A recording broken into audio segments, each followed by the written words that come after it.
And to become a Jew, you don't just say, I accept the Torah and I'm a Jew. You have to go through years of a process of adopting an identity, a history, a culture, a value system, traditions, aspirations, the suffering that comes along with being a Jew. Ask a convert, which, by the way, in our culture, we believe that converts are Jewish souls born into non-Jewish bodies that find their way back to Am Yisrael. But ask a convert what it's like being before they converted to Judaism and after.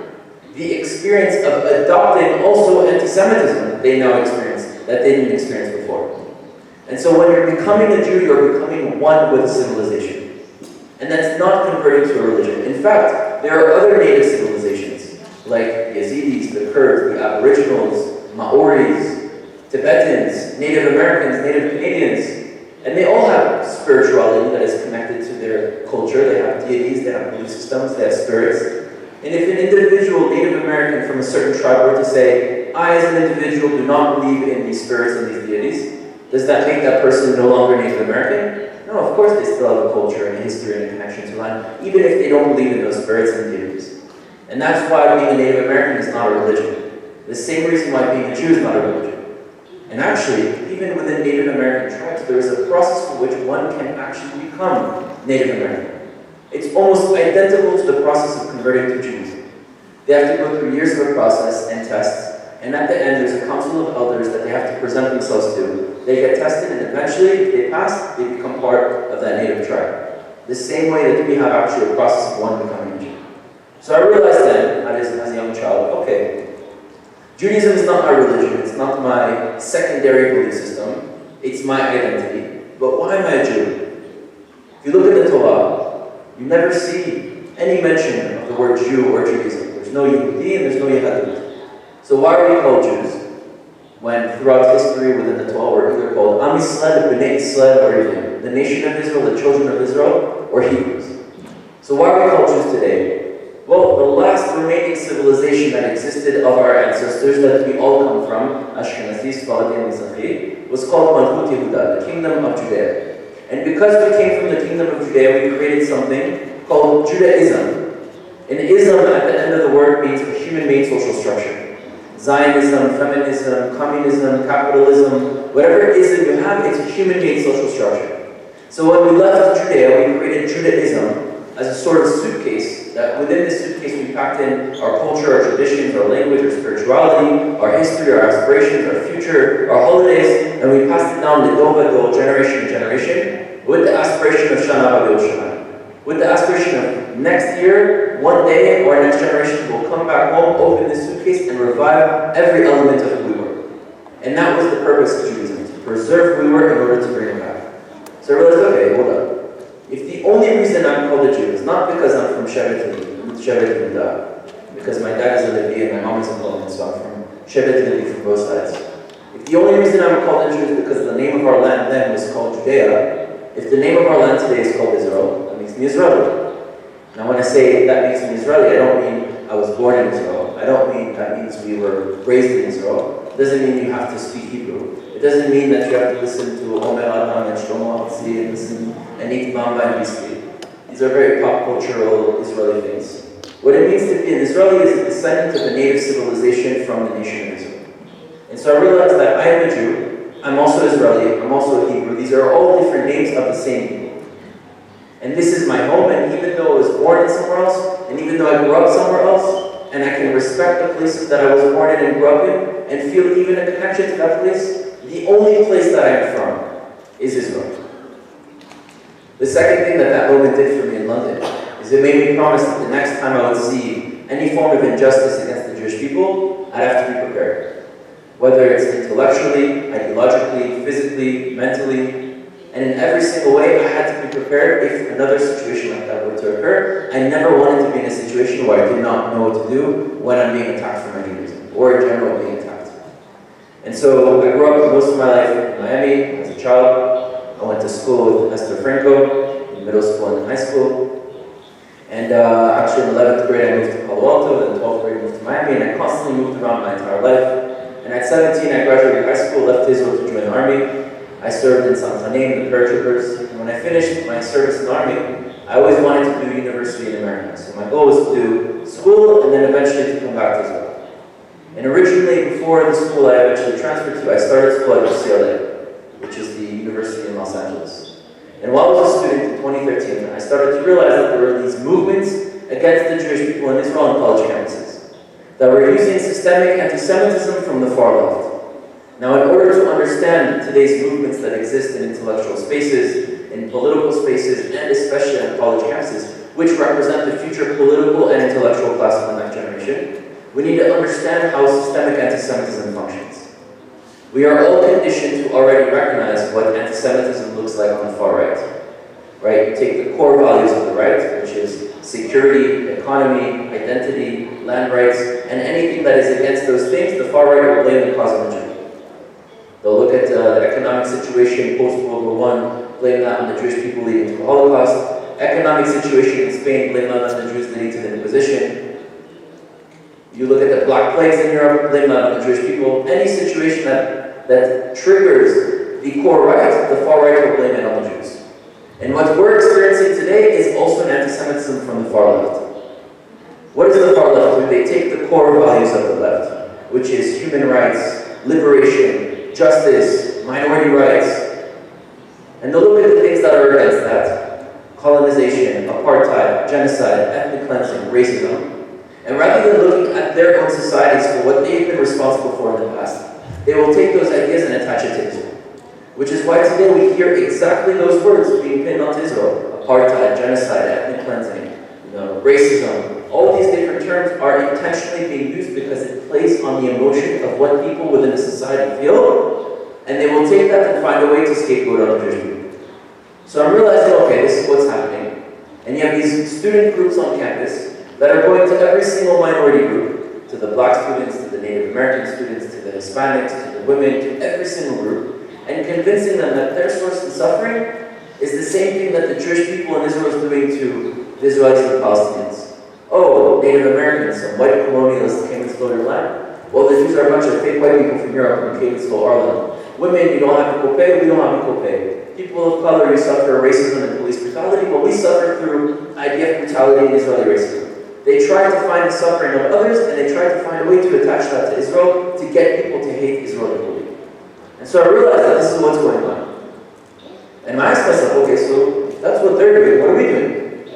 And I started looking at different events, different groups on campuses, and the only things that we were doing is an event once a semester, once in a blue moon, in the already Jewish safe spaces, in the Hillel community, in the Chabad house, in the API house, which is a Jewish fraternity. And we would do very shallow events about how Israeli created the cherry tomato, ways, gentrification, Israeli innovation. And we put some Omer Adam music and put up an Israeli flag, have some falafel and hummus, and feel good about ourselves. And I realized, hold on.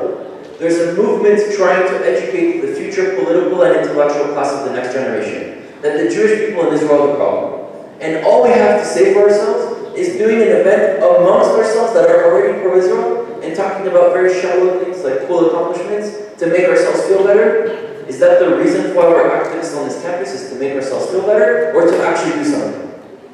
We were all raised with the term never again. What does never again mean? You think that because you say it every year that it means it's not going to happen again? You think it's some sort of a magical spell that the moment that it leaves your mouth, all of a sudden it's written in stone? Or is it a generational commitment that we make sure it doesn't happen again? And so I'm realizing that the problem is not on the other side. The problem is on our side. We're at fault. We took the responsibility to make sure to write the next chapter of Jewish history. We are saying never again, and we're allowing it to happen. Now, I started going to the different community leaders because I was like, okay, I have to go a little bit higher up because the students aren't doing anything. And I went to the presidents of organizations, the rabbis, all the different organizations that were in LA at the time. And I started asking them, why are we not debating and creating videos and creating content and empowering and giving tools? Like, why are we actually doing our job? And what did I hear? I heard the same thing that I learned when I did the trip with Marshall Living, which is a trip that I recommend every single Jew to do, where you go a week in Poland and experience what happened, and you visit Auschwitz and different places. And in that trip, it's not the gravity of the Holocaust that marked me the most. Half of my family was exterminated in Shoah on my father's side, so I'm very familiar with what happened. On that trip, what marked me the most was actually a packet of letters that they gave to us while we were on the bus. And these letters were letters that were written by different Jewish leaders, community members, rabbis at the time, in the 10 years before the Shoah, writing to each other about how anti-Semitism rising and asking each other what they should do. And what was the conclusion? Don't worry about it, it'll go away. If you do something, it'll just get worse. You had even a letter that I was reading from a head of an organization saying, listen, Hitler wrote Mein Kampf while he was in prison. That was a crazy period he had in prison. Anyways, he's going to be the leader, so might as well financially support him, so at least we have a relationship. You had Jews making the argument at the time that they needed to support Hitler. And so I found myself in 2013 in LA, and I'm asking these Jewish leaders, what are we doing to the rise of anti-Semitism? And what do I hear? Don't worry about it, it'll go away. They're just being very idealistic, when they graduate to the real world, will hit them. If you do something, it'll just get worse, put your head down, get the good grade, get the good job, and you donate money back, and that's how we'll succeed. No, what we need to do is to pass a petition, or we need to go and lobby our congressman. And it's fine to go and pass resolutions and to pass bills and all the thing on the top down. What about the future politicians? What about the future demographic that will be voting in those politicians? All those laws that we passed, all those resolutions, all those redefinitions of anti-Semitism will go out the door. All the money and the comfort and the strength that we have will also follow. And so I realized that in order to write the next chapter of Jewish history, it's not only about a top-down approach, it's also about a bottom-up approach. We need to be able to influence and to narrate the conversation of Am Yisrael in the younger generation and in the pop culture of the future. So again, I realized that the problem was not them, it was us. And I was simultaneously going to school at Santa Monica College, which is a transfer school. So many of my peers at the time were also planning to transfer. And I kept hearing this thing. No, I'm not going to go to that school, it's too anti-Israel. No, we'll never send my children there, there's too much anti-Semitism. And that's when I was like, that's exactly where we should be going. So I went on Google, and I typed in, number one was antisemitism in North America. Columbia University came up number one. I said, that's where I'm going to transfer to. I transferred to Columbia. I created a movement there that wasn't left-wing, right-wing, one state, two states. Our goal wasn't to push a political agenda onto a democratic country. Now, of course, I have my own opinions on those issues, and we were allowed to air those opinions openly, but our group had three goals: to empower, to narrate, and to protect. Now, what do I mean by empower? Now, a lot of us went through Jewish day schools, or some sort of Jewish education, or Jewish summer camps, or even just a Jewish household. And we were given a sort of education to learn what it means to be Jew and how to practice, how to put tefillin that I put every morning, how to keep kosher that I've kept my whole life, how to do kiddush, how to light the candles, how to do all those cultural things. We were taught how to be Jews in theory, but we were not taught how to be Jews in practice. We were not given the tools on how to debate, how to do public speaking, how to talk about Israel from the right and the left, how to understand the counter-narratives that exist against us so that we know how to respond, how to have the courage to stand up in a classroom with 200 students when a professor is saying something anti-Israel, how to deal with a situation even emotionally and not get upset and be able to communicate your point. We were not given the tools to be Jews in practice. And this is a failure of the Jewish generations before us. Now granted, history changed and things started to evolve and you couldn't see this coming. But now that we understand the situation, it's our responsibility to correct it and to be able to train the younger generation to be strong Jews, not only in theory, but also in practice. And so what we did is we would do training sessions every other week to our core group of 70. We would teach them how to debate, we would bring people how to do public speaking, we would show and do mock debates, how to talk about Israel to the right and to the left, how to understand the counter-narratives and to be prepared for them, really giving them the tools that they should have learned this in middle school already. Not even in high school, in middle school. The second thing that we focused on is narrating the story of Israel. Now, whenever you're trying to communicate something, it's important to understand who you're communicating to. Because when you're speaking, the purpose is not just to repeat and regurgitate the information that's in your mind. The purpose is to actually get the person in front of you to understand. Whether it's in a relationship, a friendship, a brother, a sister, a son, a daughter, a parent, a friend, whatever it is, whenever you're communicating to someone, you need to understand their worldview, their values, their morals, their history, their traumas, what they already accept to be factual, and then you want to communicate it in a way that allows them to understand what you're trying to say. So when it comes to the fundamental question being asked today in our society, which is, who are the Jewish people and why does Israel have a right to exist? The answer is not we created small tomatoes for a salad or we created an application that avoids police and traffic. The answer is that the Jewish people are 4,000-year-old native people from the land of Judea that were physically and forcibly displaced by a Western white imperial nation called the Romans. Even during our displacement, we maintained a constant presence in our homeland. And after thousands of years of extermination, persecution, and oppression, we created the most successful indigenous liberation movement that ever existed, where for the first time in history, a native people came home, decolonized their land, revived their native tongue, and were able to kick off the oppressive colonial force being the British, creating a model of life and success to all minorities and indigenous peoples throughout the world. Now, I didn't say something that was different, I just said it differently. Understanding that the older generation sees the world through the lens of facts and accomplishments.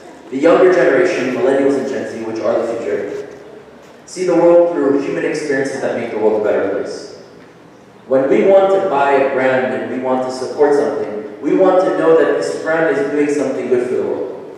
The problem with that is we won't actually read all the details, and we won't read the whole article, we'll only read the taglines, but a lot of our generation wants to feel that what we're doing is making the world a better place. And so if on one side you're being told the Jewish people are this colonial white evil force that came to colonize and kill Palestinians and are committing apartheid and genocide, and our response to that is, oh, you should be thankful for this small mini tomato in your salad, what do you think the society's reaction is going to be? So instead of saying things that make us feel subjectively proud about Israel, which is a separate conversation, we need to understand the question and be able to narrate the conversation to the audience we have.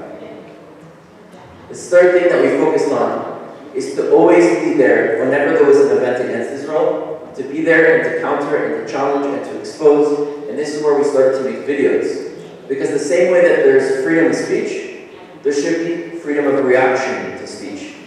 And the same way if you go back 70 years ago in America, where you didn't even have civil rights and women's rights.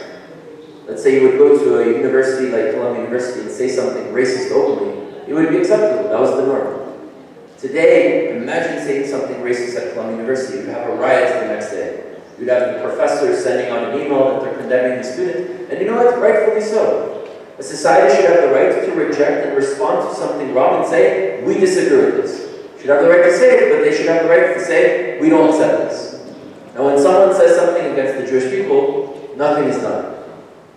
Now how did people go, those that fought for women's rights and black rights, how did they go in 70 years from a society that didn't even have equal rights to today where you go to campuses, these things are very important. It doesn't mean that racism is over, it doesn't mean that sexism is over, there's still a lot of problems to deal with, but how have they been able to reach the places that they've reached in the evolution of their rights being accepted in pop culture?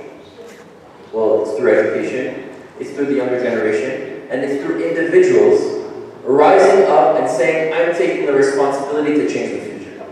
And people had to risk their lives, and people even gave up their lives. But they did so for the greater collective of where they are today, and they're moving forward. Now, if we want to go forward and we want the society to respect us, it's time to start respecting ourselves first. It's time to start standing up and being able to speak for who we are, and being able to narrate that story to the world. And whenever someone has something to say, and you hear something that's wrong, stand up and say something about it. Because if you don't, you're just allowing that to grow against you. Now, after our time at Columbia, eventually that movement grew to 50 different campuses around the world. I left in 2018 to South America to do a research project on the Jewish communities. I was actually in Mexico in 2019. And I left to Israel to do my master's in business. And I've been a part of many different movements in Israel, including Habayit, which is a movement that unites Israelis and Palestinians on the ground, because there's no future reality where Israelis disappear, and there's no future reality where Palestinians disappear. And the only people that have been at the table talking between are usually the people that are kind of anti-Israel Jews and Israelis who are coming and saying, oh, we're supporting the Palestinians. Palestinians should be meeting strong Jews. And Jews should be meeting strong Palestinians. And these are the individuals on the ground that are not the politicians, that are not profiting from the conflict, that will be the ones to shift the cultures on both sides and to write a reality that allows both populations to fulfill their aspirations and to end the injustices that they experience. And so to continue to push a zero-sum game, where to be pro-Palestinian you must be anti-Israel, or to be pro-Israel you must be anti-Palestinian, is fuel for the conflict. There's no reality where either disappear. So we can talk about what potential solutions can exist. You can throw out the two-state solution very far, because that will never happen. because that does not fulfill the aspirations of either people and does not end the injustices of either people. But what kind of solution can exist? Now the problem is we're always applying a very Western framework to understanding this conflict. We're not going to get to a solution by having a piece of paper written on a US desk, the US who actually profits the most from this conflict, selling weapons to both sides. We're not going to find a solution by it being written on a piece of paper. It's a process. And so I want to give an analogy to explain how that process looks like and how to look at the situation. Let's say I'm an artist and I want to create a masterpiece. The first thing that I do before I pick the frame, which is the final step of the piece, I look at the frame, do I want a wooden frame, a metal frame, a thin frame, a thick frame. Before I get even to the last step, I have to first come up with an idea. What do I want to paint? What kind of canvas do I want to use? Thick, thin, tall, wide, textured, not textured? What kind of brushes? What kind of colors? And then once I figure that out, I start to paint and I mess up and I fix it. And then I take a step back and I say, you know what? Originally I thought that a thick wooden frame would work, but now I realize that a thin metallic works. Thin metallic frame works. And that's the same way of looking at the conflict. When we're talking about a solution, we can theorize what potential frames can exist in the future. But in order to eventually get there, the artists haven't even begun coming together.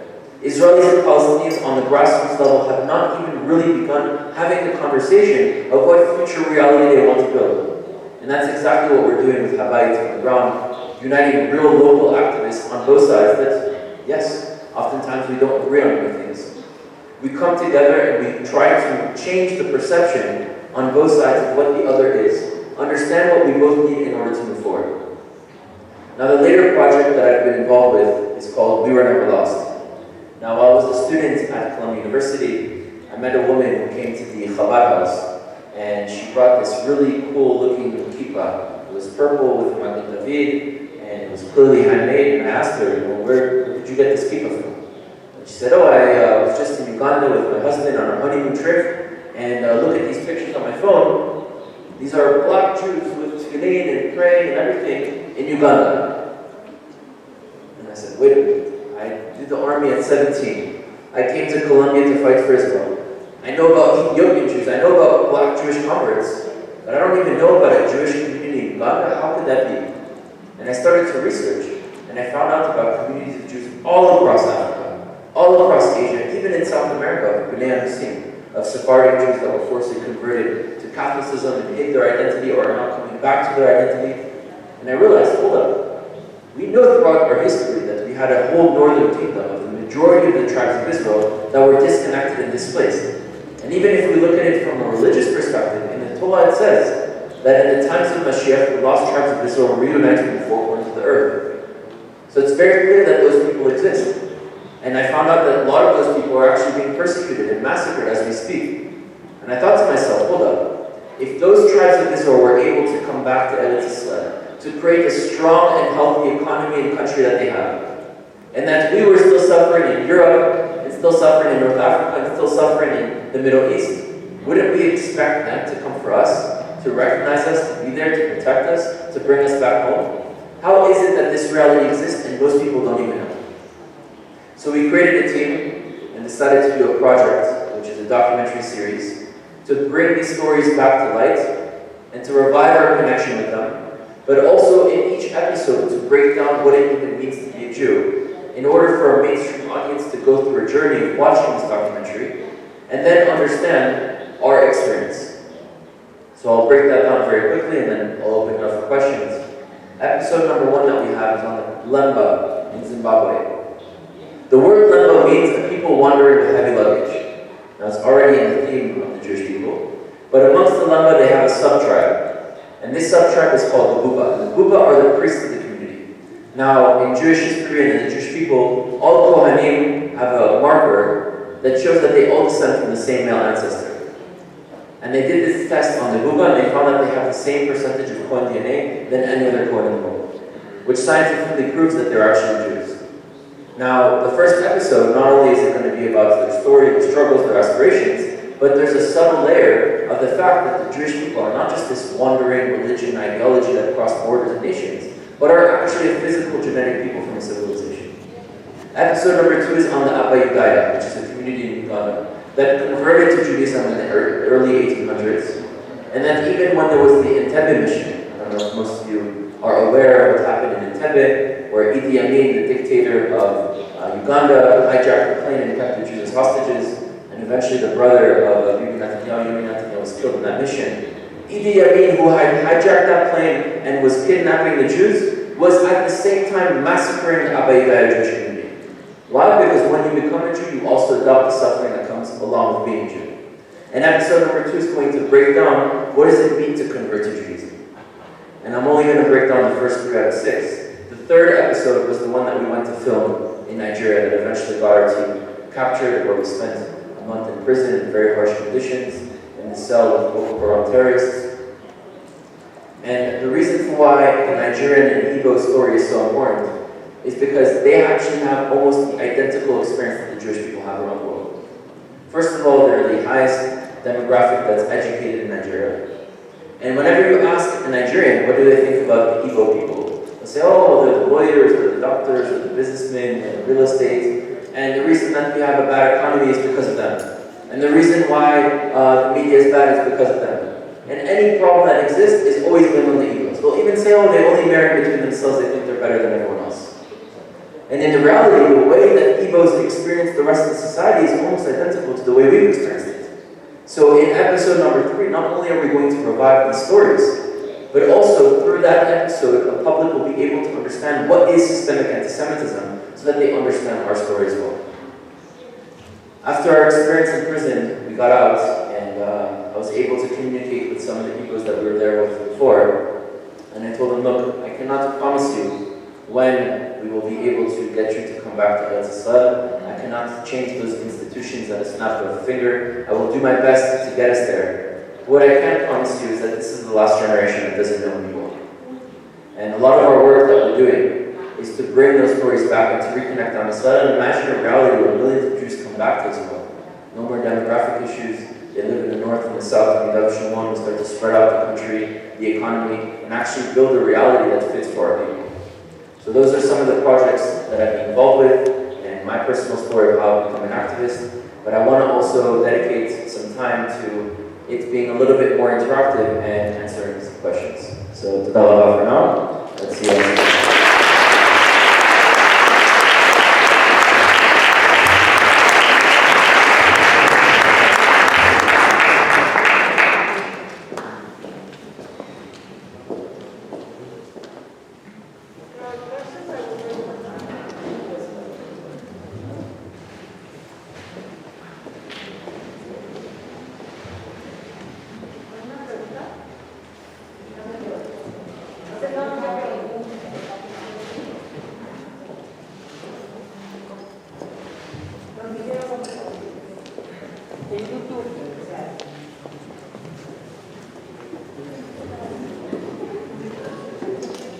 Hi, Rudy. First of all, thank you so much. It was really inspiring. I feel like here in Mexico, we haven't experienced as much antisemitism as you guys do in the States or in other countries in the world, which is good.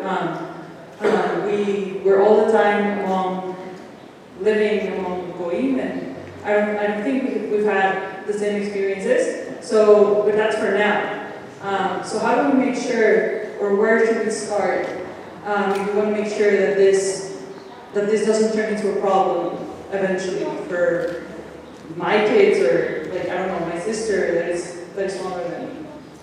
So although today in Mexico it might be fine, in other places in Central and South America it's not necessarily fine. Right? If you look at Chile, for example, there's a lot of antisemitism there. So you shouldn't only start to cure a problem when it exists, you should already do things beforehand to make sure it doesn't happen. So what I would say is, first of all, I'm not in Mexico, I don't live in Mexico, I don't understand the society on the level that all of you do. You need to understand truly your society. Understand how to create coalitions, how to be able to narrate our story in a way that the Mexicans see the world, in a way that relates to them, in a way that they are able to take inspiration and able to see their aspirations in our story. And be able to say, oh wow, we're actually very much so allies in this cause, we support this cause. So we don't have to wait for anti-Israel and anti-Semitism to rise to do our job. In fact, the only reason it rises is because we fail to do it. So what I would recommend is to look within your society and to to understand how to shift the pop culture to understanding the Jewish story and story of Israel.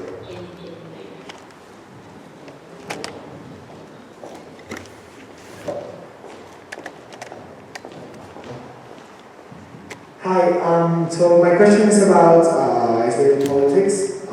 In your videos and all that stuff, you seem to advocate for something that resembles the binational states model, something similar to that. But like, I know you talked already about like the national aspirations of Palestinians and Israelis and Jews. And the way I see it, like Palestinian culture and Israeli culture are so like different from each other, and like I honestly not sure how compatible like could it really be like possible that they live together. So like my question is basically why do you think it's better to have like a binational state to a two-state solution or something that lets each culture kind of exists as it is instead of trying to mix two things that at least the way I see it cannot really mix properly.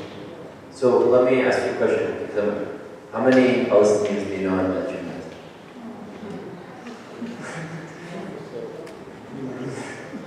No, yes. We went to a Masa program and we spoke to some to like. The point that I'm saying is that your impression that they're so different is not really from your own experiences, it is from what has been given to you. And when you truly meet a lot of Palestinians, you realize that they're actually very similar.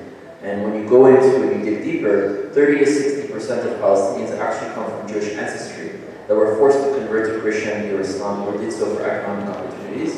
But if you want to talk about why not the two-state solution,